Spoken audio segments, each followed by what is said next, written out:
want to move. When it gets hot, it becomes soft and pliable. If you've ever had a piece of taffy or chewing gum on a cold day, not like today, but you put it in your mouth and it's like biting a rock. If you warm it up a little bit, your mouth becomes soft and chewy. The same thing happens to steel. The only problem is it happens upwards of 1600 degrees. So we're going to need to get it a little warm, and that makes it dangerous. Therefore, I'm going to use one of these. Now, these were not invented by blacksmiths. These were invented by Vulcans. And this is a glove. It's a piece of leather shaped like your hand, and it is designed to give you a couple of seconds of, oh no, I'm touching the metal, before you start burning yourself. That's all it's good for. Do not think that it's really going to protect you, but it'll protect you a little bit. The other problem is hot sparks are going to come flying up off the metal. They're apt to hit me in the eyes, and that can be very painful, and eventually blacksmiths go blind. So they learn to put a piece of glass in front of their eyes, but since they had two eyes, two pieces of glass, and they called them glasses, and unlike the gloves, these were invented by blacksmiths. We were the first people to say, I think I'll put a piece of glass in front of my eye. Because hot sparks in the eyes are worse than broken glass in the eye. Unfortunately, they don't work. I mean, yes, they prevent you from getting hit with the hot sparks, which is good news, but you still go blind. It turns out it wasn't the hot sparks that were causing the problem. So they thought, well, what else makes you go blind? And on a day like today, it might be easy for you to guess. It is staring directly into the sun. Don't stare directly into the sun. You'll burn your eyes, and that's very bad. The reason I mention it is this fire is not like a normal fire. It's much, much hotter. It is therefore much, much brighter. It is as bright as the sun. It will burn your eyes to look in there for very long. So they learned to take those glasses that they'd already invented, wave them over the smoke of the fire, and get the lenses dark. Use your imagination. And that cuts down the amount of light, but you can still see well enough to work with them. Now, for some reason, instead of calling them blacksmith glasses, everybody calls them either shades, which is nice, if they shade your eyes, or sunglasses, which is completely wrong. The one thing you shouldn't look at while wearing them is the sun. But the other thing is, when I say the steel is hard, I mean, Jesus. I can bend it, which will be handy. But I'm going to put it in this fire. Now, this is called a forge. This is a little box full of incredibly hot fire. It's about 2,000 degrees inside of there. I'm trying to get the steel up to around 1,800 degrees, or to be soft enough to work. I can keep working it down to around 1,400 degrees when it turns red. It's going to glow orange while I'm working it. So instead of calling me a blacksmith, I should be an orange smith. They did do this with people who work in copper and bronze. Those metals work at the 1400 to 950 range. They are called red smiths. Not because copper or bronze are red, they're not, but because you work them at red temperatures. But for some reason, they call us blacksmiths, and we would never work the metal while it is black or not glowing. That's where that term comes from. So it's a complete mystery. But we're going to heat this up. You can see it's now starting to glow down here. I got something wrong. Put it in too deep. I'll adjust that. There's a lot of standing around waiting for things to get hot. Yeah. Involved. Here on the hammer. This is a hammer. May not be the hammer you're familiar with. This is a ball peen hammer. You probably have one at home. But most people, when they go in a drawer, they're looking for a hammer that will drive a nail in or pull a nail out. You get this hammer out of your drawer and you say, what's this stupid hammer for? How do I pull a nail out with that? Well, it's not for you. It's for blacksmiths. It's for metal workers. You hit it with this end, it flattens out like a pancake. You hit it with this end, and it curls around the point of impact, making the inside of a bowl or a cup or a spoon. So that's what that's for. The real question then is, why do you have this hammer? Because everyone has one in their drawer. And I think the answer is, someone is really good at selling ball peen hammers. This then is a straight peen hammer. Again, the flat head on one side, but instead of a ball, it has a straight cylindrical shape. That's going to push the metal left or right, making it longer and thinner. Not what we want, but leading us to the cross peen. Instead of straight up and down, it goes across. Blacksmiths are really simple-minded. That's how we name things. And that's going to push the metal away from me and toward me so I can make it a little wider. Because this is just a rectangle, and that's not much of a blade. But to start with, I'm going to put a point on. Now put it down at an angle on the anvil. I'm striking it at a further angle with the hammer. So the metal is forced to go into a wedge shape in between those two surfaces. But I've neglected to spin the metal as I worked. So instead of getting pointy in all directions like a pencil, it's actually broadened out here. And the reason it's broadened out instead of just getting skinnier in one direction is that the metal has to go somewhere. You hit it with a hammer, it has to move, and so it moves in all directions away from the hammer blow. But because it's getting skinnier, it's moving more, so it's getting more and more wide as we go up. And it's also got this funny round bit at the end, even though it was square off at the beginning. And that is because the same thing has happened here, and it causes that curved shape.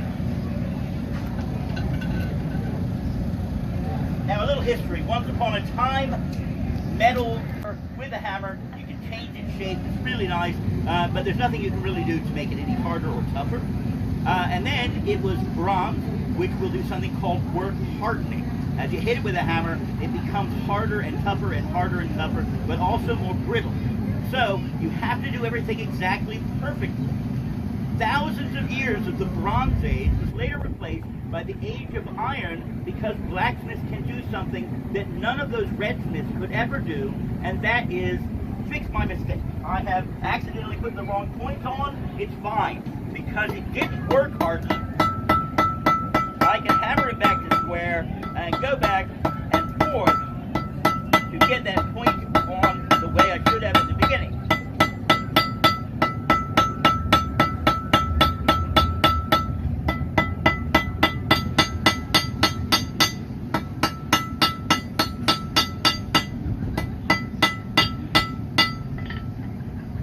So now it's pointy all the way around instead of just in one direction, but it's gone cold.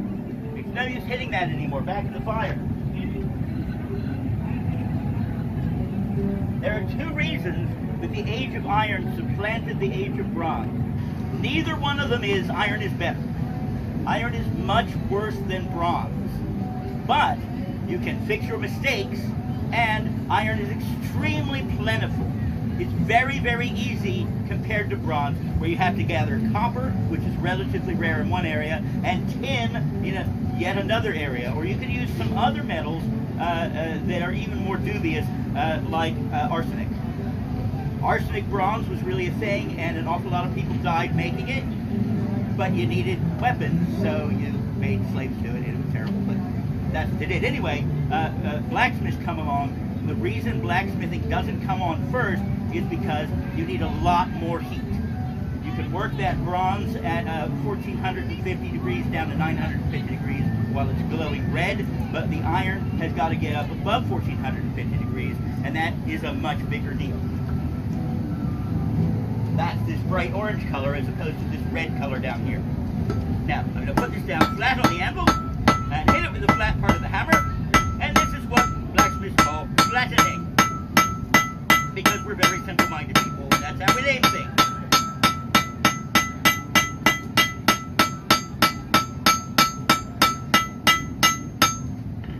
So, you can see it's getting a little broader as it gets thinner, which is good. What you can't see, but I can, is that it's also getting longer. Because again, that metal is not spreading just the way I want it to. It's moving in all directions at once. This is a 3-foot bar of steel. I don't need my little 6-inch blade to be 6 1/4 inches, 6 1/2 inches. If I want it to be longer, I just work more of the steel. So, I'm going to use this hammer, but instead of the flat, I'm going to use the peen, which is specialized in, like the ball peen or the straight peen. This is called a cross peen. cylindrical cross-section, and it's going to move the metal a lot away from me and towards me, and not very much longer, which will be more in the area of what we're looking for.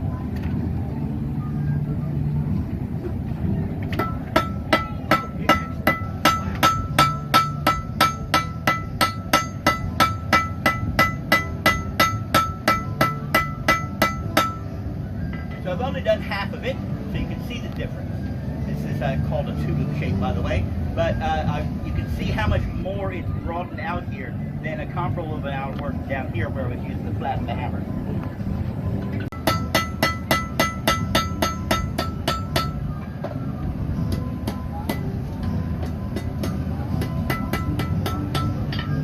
So there we are, a nice dagger, completely useless. Nobody's going to buy that from me. Why?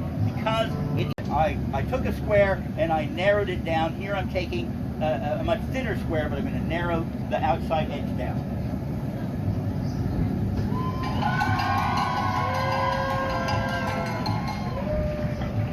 We're going to put it on the anvil at an angle, strike it at an angle with the hammer, just like when I did the point.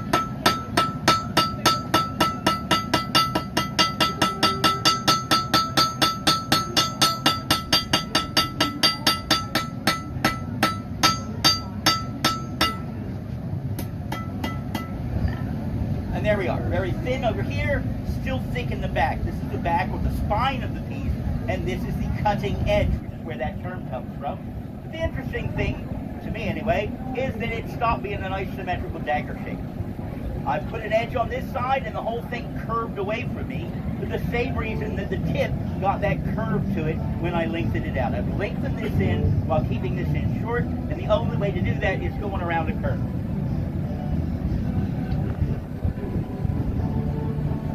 So, if you look around the world, you're going to see lots of curved-bladed weapons, like the saber, or the katana, or the scimitar, all sorts of things. They're developed by different people in different cultures, not talking to each other. It turns out, when you put an edge on, you get a curve. And it turns out, that's a really good idea. A curved blade hits something and slices deeper and deeper and deeper in as it goes. A straight blade will not do that. We'll talk about that in a minute. Dutch mining sledge. Nowhere on the entire internet have I been able to find out why or what it's for, but I use it because it has a slight angle to the head, so that instead of me standing up on one foot to lean over and do that angle, this is going to do that angle for me.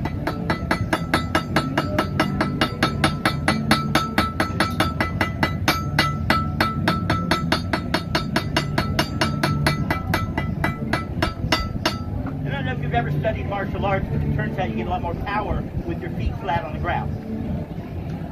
Never made any sense to me, but it turns out this is true. So, now it's gone back to being symmetrical, dagger shaped again. Why? Because I put an edge on the opposite side, and the same forces that caused it to curve in the first place have now caused it to try to curve back, but it was already curved, so it's gone to straight. Which is what I was saying. The metal is actually soft and pliable like taffy. Hot like this. This is the reason that we do all this heat. You might think that I'm super strong and hitting it really hard with a hammer. That's not it. I'm lightly tapping things. I'm not doing much work. The metal is soft and pliable.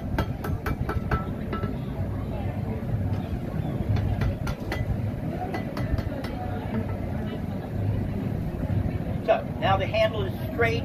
It's got an interesting look to it. That's on. I don't know why. But that will hold onto that piece,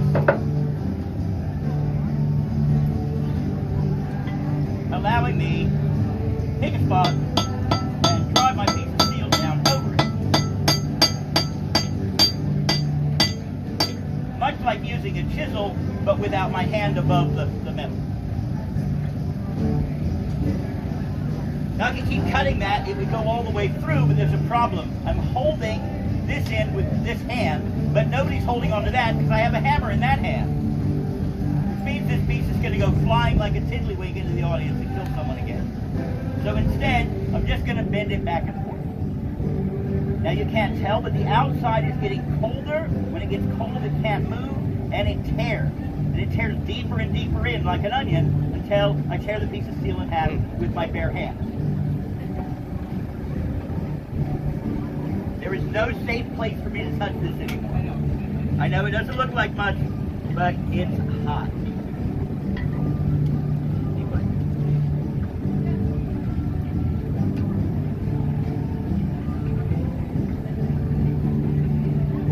Which is where these tongs come in. Another blacksmithing tool that you use in ordinary everyday life for your salad, but I use it two pieces of metal that I can hold way over here and have the piece of metal way over there where I'm not touching it. I feel the same way about tomatoes, so that's why I use it in the salad. Just too much standing, because they need a hotter fire.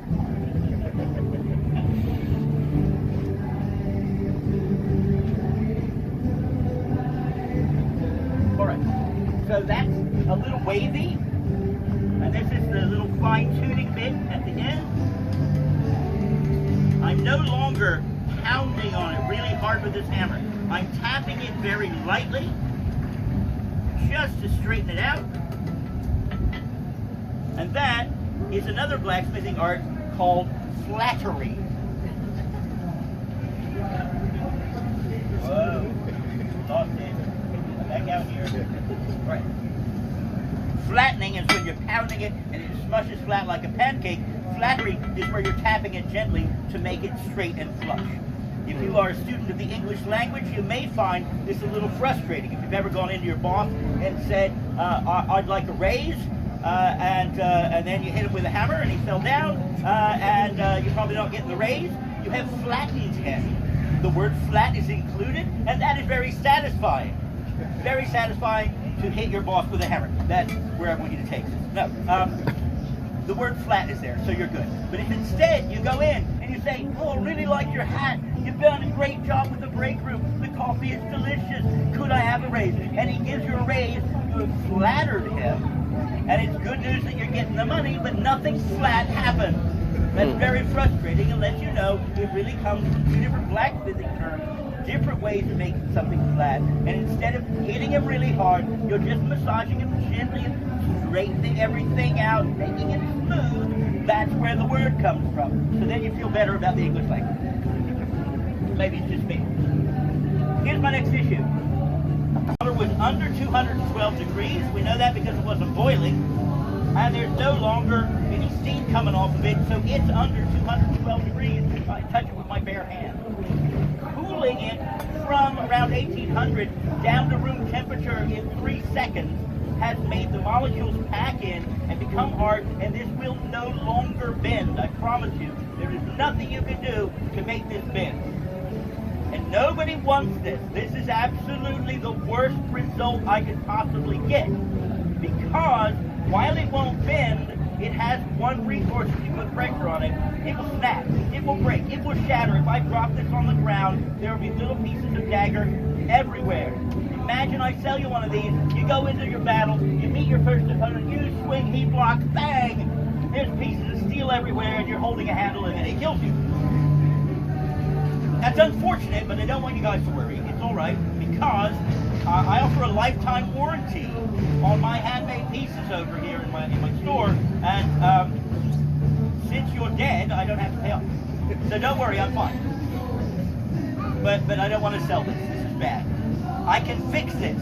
It's not a problem. If I put it back in the fire, get it back up to 1800 brittle, but this removes the brittleness, and that is when the age of steel began, hundreds of years after the age of iron began.